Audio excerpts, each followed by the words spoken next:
Okay. Okay, this is going to be a continuation of our Metal Gear Solid series review/overview. We originally recorded it all in one big long piece. Realized that we had to split it up into multiple pieces to fit on YouTube. And then Windows Live Movie Maker just decided to be a douche. Yeah, decided to be an asshole. So we're just going to go ahead and continue on from our last one. Just cover, I think we're doing Metal Gear Solid 4 and the offshoots and a little bit more of Metal Gear Solid 3. Yeah, I think we ended up, I don't know, talking about the being a badass and going around shirtless. Anyway, as we were talking about in the previous video, there's a thing in Metal Gear Solid 3 where you could actually, once you get injured, you actually have to go and heal yourself. You have to pick bullets out, that kind of thing. I already covered that. But what I was touching on before the last video abruptly ends is that it's actually set up so if you have Snake walking around shirtless, and let's say you get shot in the shoulder, and you have to bandage it up, it will actually show the bandages, and it will show the blood coming out of the bandage, everything like that. It's pretty cool.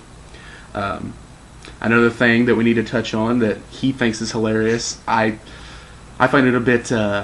we both find it a bit comical. It's kind of disturbing, but it's funny. Very disturbing. In Metal Gear Solid 3, there's a character named... Rykov Rydenovich. Rykov Rydenovich. He's basically a commander or something like that. But there's a part where you need to get his clothing to infiltrate the base that's holding the Metal Gear in Metal Gear Solid 3. Let's just say he's a bit feminine. We'll say that. Say the least. He's basically a clone of Raiden from Metal Gear Solid 2, but he's even a bit gayer, honestly. And that's hard to top. It's hard to top, yes, but... And it's not only Rydenovich that's the gay one. It's the main villain in Metal Gear Solid 3. It's Colonel Volgin. Yeah. This was just hilarious, you know, when you go find that guy, I think he's a doctor. Mm-hmm. And Volgin just appears out of nowhere, freaking grabs Snake's junk, and then realizes that he's not Rydenovich because of his junk. Yes, he could actually tell the differences in his penis, which is uncomfortable, needless to say. But so, you know, Rydenovich, he's pretty gay, but Volgin, he's up there with him. He's even gayer. I mean, in fact, if I were to make a top 10 gay list, I wouldn't put Rydenovich on it. I would put Volgin on it, honestly. But right underneath Tingle. Right underneath Tingle. Right underneath Tingle.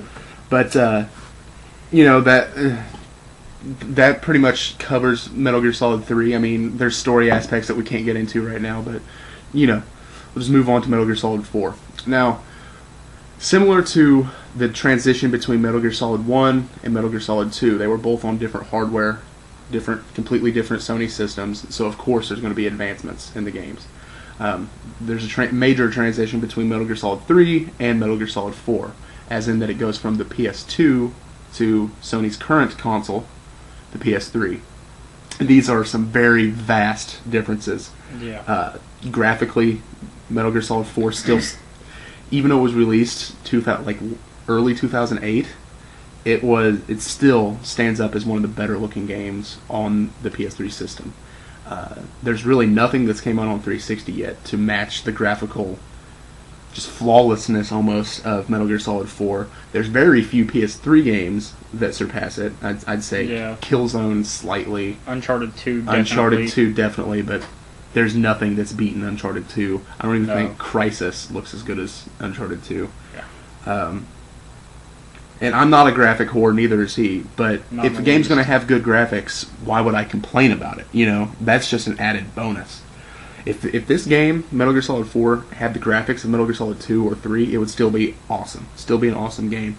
They've improved it so much. The aiming system, although you could still go into first person like you could in the other ones, now you could actually look down the sights of your guns while you're in first person, or you could play it as a strictly third person shooter. It actually lets you go to a over the shoulder view similar to Gears, like Gears of War, where the camera basically pans to your right shoulder and then shows a crosshair. And, I mean, that's perfectly effective. I can play through that whole game just like that and never have to go into first person. Yeah.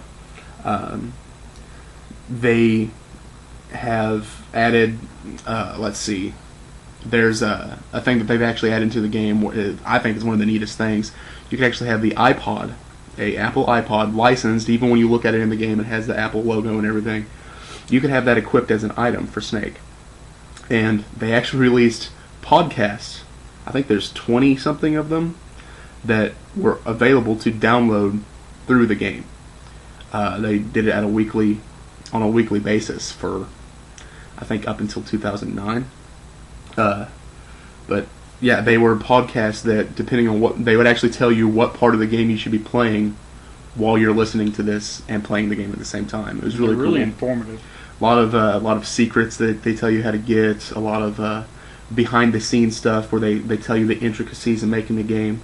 And the sad thing is that you didn't actually need the fucking podcast to get everything in the game. Yeah, I didn't need any help. You didn't even discover the fucking podcast until you'd beaten the game completely. Yeah, actually, the podcasts were the last things in the game that I needed to get, really. I mean, to make the collection complete. Metal Gear Solid 4 is probably the game I've spent the most time with out of the series. I've owned it several times, completed it several times. I've played through it on the highest difficulty, which is called European Extreme or Big Boss Extreme, something like that, where basically if you get spotted, if you get discovered and go into an alert phase, it's game over. I went through the game on that, no problem. I mean, and that's not me boasting, that's just me trying to tell you how much I love this game, how much I love this series. I did the same thing with Metal Gear Solid 1. Never did it with 2 or 3, but I did it with 1. I tried it with 2, it didn't work out too well. 2, I think, is actually one of the harder ones in the series, really. It is. But 2 and a game that I'm going to touch on in a minute. But that does it for the Metal Gear Solid main series on home consoles. There's more Metal Gear Solid games, or more Metal Gear games in general. Most of them are offshoots of the series that are actually not canon to the story. They're not recognized by Hideo as being an integral part of the story. There's Metal Gear Acid 1 and 2 on PSP, Metal Gear Solid Ghost Babel on the Game Boy Color, Metal Gear Solid Portable Ops and Portable Ops Plus on the PSP, and Metal Gear Solid Peace Walker. Now, these are all handheld games, of course. Metal Gear Acid 1 and 2 are card battling games. Almost like it's like a card battling tactical RPG. Everything takes place on a grid. All the missions do. You use cards to move, cards to attack, cards to breathe, basically. Everything is done with cards. It's a pretty fun game, but it's not Metal Gear. I mean, it's basically just a Japanese RPG with a Metal Gear facade. And of course, its story is completely separate to the Metal Gear Solid canon. And then there was Metal Gear Solid. There's also Metal Gear Solid Ghost Babel for the Game Boy Color. It's basically a dumbed down port of Metal Gear Solid 1 for the PlayStation 1. They basically tried to do Metal Gear Solid 1 with the graphics of the Metal Gear games for the MSX computer. That wouldn't work. But then they changed the story enough for it to still be considered non-canon by Hideo Kojima. Because, I mean, there's a lot of story elements in Metal Gear Solid 1 that you just can't do with a Game Boy Color. You can't do it. I mean, you can't have epic voice acting and all these badass cutscenes with the Game Boy. It just doesn't work. No. Even with the new Game Boys, like the DS, still couldn't do it. And then there was Metal Gear Solid Portable Ops, which was actually considered canon to the story. Everything was... it flows along with the Metal Gear Solid universe. Takes place after Metal Gear Solid 3. It's basically at the end of Metal Gear Solid 3, as we all know, Snake leaves the American government and they form Foxhound. This basically shows that he starts off in prison. You actually meet Colonel Campbell, Roy Campbell, one of the more... he's a character that's in every Metal Gear Solid game besides 3.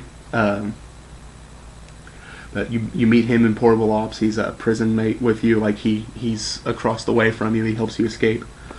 And then they released Metal Gear Solid Portable Ops Plus, which is a continuation of the multiplayer from Portable Ops. It has nothing to do with the story. It is a standalone title. It's basically just an expansion pack to the multiplayer. adds the ability to play real online with the PSP, not just local online. It's pretty fun, but I mean, you play that one just for multiplayer. Then there was Peace Walker. Metal Gear Solid Peace Walker is the newest Metal Gear Solid game in the series as of yet, it being 2011. It's yet again is in the story canon. It is everything flows with the Metal Gear Solid series. It takes place, I think, 10 years, maybe 5 years after Portable Ops did.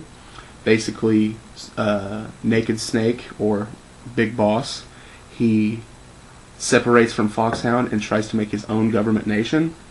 He called Zanzibar Land, or Outer Heaven. It goes into depth about the I'm going to have you pronounce this, the French lesson. L'Enfant Terrible. Yeah, it goes on more in depth to that, which is basically, without going too far into it, is how Solid Snake, Solidus Snake, and Liquid Snake all come to be. All clones, not perfect genetic clones, with the exception of Solidus, of Big Boss.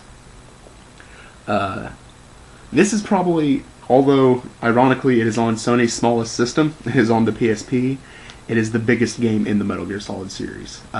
There's the most to do, longest story, so much extra side missions. I mean, there's hours and hours and hours of side missions. Got a great multiplayer aspect.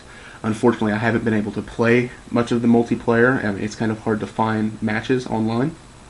It's not team deathmatch or anything like that. I mean, you play through actual story missions just with a partner, which a lot of those, it's also the most difficult of the Metal Gear Solid games, like the most difficult. There's bosses on the extra missions that you really have to have 2 to 3 other people with you to beat it. I mean, you can do it by yourself if you spend enough time leveling up your weapons, like researching them and getting your weapons stronger, but it's still really difficult if you're by yourself. It's really difficult if you have 4 people with completely developed weapons. So, you know, I'm sure I'd be able to do it, seeing as though my history with the Metal Gear Solid series. And because you have absolutely no life. No life to speak of. But I really don't have the patience nowadays to... I don't play video games nowadays like I used to. I really limit myself to about 10 hours a week of playing games. I mean, if that. Yeah, you kind of transfer the whole gaming thing over to me. He plays games sometimes 5 hours a day or more, but usually more. Usually more, but before I start to ramble, I think that's going to be about it for a Metal Gear Solid series review overview. I don't want to have this video go over the 15-minute time limit and just have to do another part 3. So yeah, that'd be fun. Yeah, I think that's. What would we have to go over that time? I have no. I would think of something. I could talk about this series for hours upon hours. Yes, I know you can. But, that's why I can't get an word in edgewise like ever when it comes to the series. True, but thanks guys for watching. That's going to be about.